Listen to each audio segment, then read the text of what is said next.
Hi friends, welcome to IXMB। तो इस video पे हम डिस्कस करेंगे IBPS SO का notification with respect to HR, right? And we will take a short and detailed analysis. Before I begin, let me remind you, do not forget to download the PDF, and also if you are interested, if you have any type of query, do let us know through the Google form that is attached below. So friends, welcome to IXMB।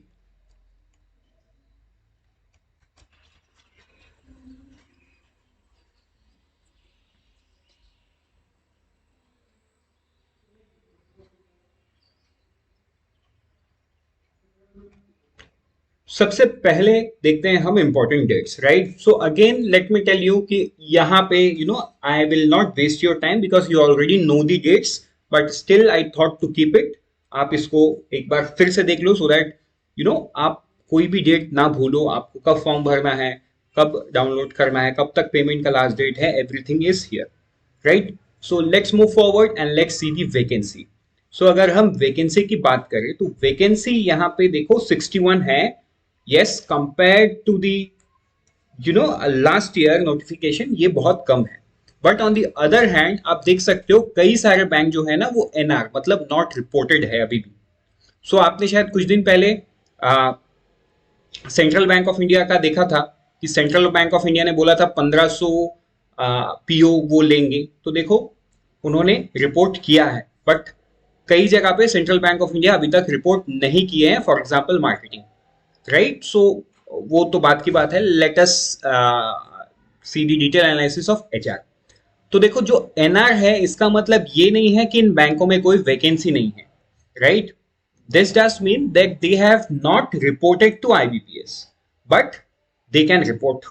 ठीक है, वो कभी भी report कर सकते हैं IBPS को। सो आप ये 61 को देख के, if you are qualified, if you are eligible, if you have that right age, तो आपको ये एग्जाम देना चाहिए। 61 पे आपको फोकस नहीं करना है, right? This can go up, right? जैसा कि आपने मार्केटिंग में देखा है, तो किसी एक बैंक ने 500 प्लस वैकेंसी दी है। सो क्या पता इसमें से कोई एक बैंक आके 500 वैकेंसी दे देगा, तो ये नंबर तो सीधा सीधा बढ़ जाएगा। सो यू नेवर नो, ठीक है? जैसा कि आप देख रहे हो बैंक ऑफ इंडिया 6 ऑफिसर का दिया है ना? दिस डजंट मीन कि कोई दूसरा बैंक आके 500 का वैकेंसी नहीं दे सकता। सो वैकेंसी बढ़ेगा, 100% बढ़ेगा। Do not focus on this 61, focus on something else। If you are eligibility, you should apply. If you have the age, you should apply, right? If you want to crack this examination, obviously we are there with you। And with this, let's move to the educational qualification। तो अगर हम educational qualification की बात करें तो देखो 20 से 30 साल जो स्टैंडर्ड है वही यहाँ पे है। ग्रेजुएट के साथ साथ you have to be a post graduation, मतलब आपके पास MBA HR होना चाहिए, ह्यूमन रिसोर्स मैनेजमेंट पे कोई डिग्री होना चाहिए। यहाँ पे सोशल वर्क भी काम करेगा, लेबर लॉ भी काम करेगा, राइट? सो ये सारा चीज आप देख लो। If you have that qualification, obviously you should apply. Next हम बात करेंगे पैटर्न की। तो अगेन पैटर्न में मैं फेस 1 को डिस्कस नहीं करूंगा बिकॉज आपने already Satakshi ma'am, Anshul sir and Karan sir के वीडियोस आप लोग देख चुके हो, and you already know the details of phase 1, right? Let's talk about the mains examination professional knowledge. तो देखो प्रोफेशनल नॉलेज में भी एज सच राजभाषा को जोड़ के बाकी सबके लिए सेम ही है। 60 क्वेश्चन, 60 मार्क्स, मीन्स 1 into 60 का पैटर्न फॉलो करेंगे। There will be 60 question which will carry 1 mark. Question आपको हिंदी इंग्लिश दोनों में मिलेंगे and you will get 45 minutes for this exam, ठीक है?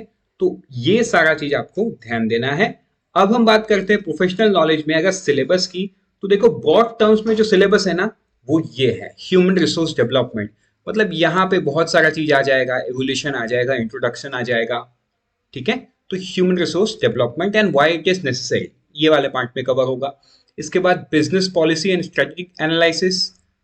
तो एक कोई भी बिजनेस, एक सिंपल सी बात है, देखो कोई भी बिजनेस किससे कौन रन करता है? It's the human being, right?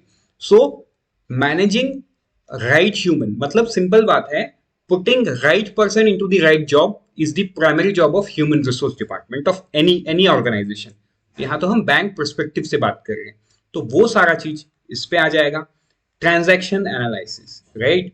And since human are driven by emotions, तो बहुत सारे चीज है ना, हम उसको उस एस्पेक्ट्स को यहाँ पे डिस्कस करेंगे। देन ट्रेनिंग एंड डेवलपमेंट की बात करें तो ट्रेनिंग एंड डेवलपमेंट में ओरिएंटेशन आ जाता है, राइट, ऑन जॉब ट्रेनिंग आ जाता है। मैं एक ब्रॉड सेंस दे रहा हूँ, मतलब ब्रॉड आइडिया दे रहा हूँ आपको। सो ये सारा चीज एंड अलग अलग तरीके की ट्रेनिंग होते हैं, ठीक है। सो वो सारा चीज इस वाले पार्ट में आ जाएगा। रिक्रूटमेंट एंड सिलेक्शन की बात करें तो सबसे पहले किसी भी वैकेंसी को ऑर्गेनाइजेशन निकालती कैसे है। अभी जैसे आपने कुछ देर पहले देखा, बैंक ने नॉट रिपोर्टेड रखा, तो हो सकता है उनका जो रिक्रूटमेंट एंड सिलेक्शन डिपार्टमेंट है या ह्यूमन रिसोर्स डिपार्टमेंट है, उन्होंने अभी तक मतलब they have not received the backfill, कितने वैकेंसीज डिपार्टमेंट में है, राइट। देखो एचआरडी एक सेंट्रलाइज हो सकता है बैंक का, राइट, बट अलग अलग ब्रांच में, किसी ब्रांच में एक जरूरत है, किसी ब्रांच में दो जरूरत है, तो ये ब्रांच ऑफिसर्स जोनल को भेजेंगे, जोन स्टेट को भेजेगा, स्टेट मतलब स्टेट का जो मेन ऑफिस होगा उसको भेजेगा, स्टेट के मेन ऑफिस है ना, उसके बाद मतलब एक रीजन के ऑफिस को भेजेंगे। फॉर एग्जाम्पल ईस्टर्न रीजन का कोई हेड होगा, राइट, जो एक्सिक्यूटिव डायरेक्टर होता है, उनको फिर वहां से ये सेंट्रल टीम के पास आएगा, and that is how you know the process takes up. तो वो सारा चीज we would discuss here, recruitment and selection. अब उसके बाद फिर रिक्रूटमेंट कैसे होता है, अब हम बैंक की बात नहीं, यहाँ तो ओवरऑल ऑर्गेनाइजेशन की बात करेंगे, कैसे एक राइट पर्सन को सेलेक्ट किया जाता है, ठीक है। फिर we will discuss about reward and recognition which is very very important, because see again I will repeat what I have repeated, human beings are driven by emotions, right. आप या मैं कहीं भी जब हम काम कर रहे हैं, ऑब्वियसली मॉनेटरी एस्पेक्ट्स के बाद you know we always look for reward and recognition, मतलब हम जो मेहनत कर रहे हैं उसके पीछे हमको हमारे बॉस रिकॉग्नाइज, हमको हमारा ऑर्गेनाइजेशन कैसे रिकॉग्नाइज एंड कैसे उस चीज को रिवार्ड दे रहा है, राइट। तो ये सारा चीज यहाँ पे हम देखेंगे, ठीक है। तो चलो ये तो रिपीटेशन हो गया। Then grievance and conflict management which is very important.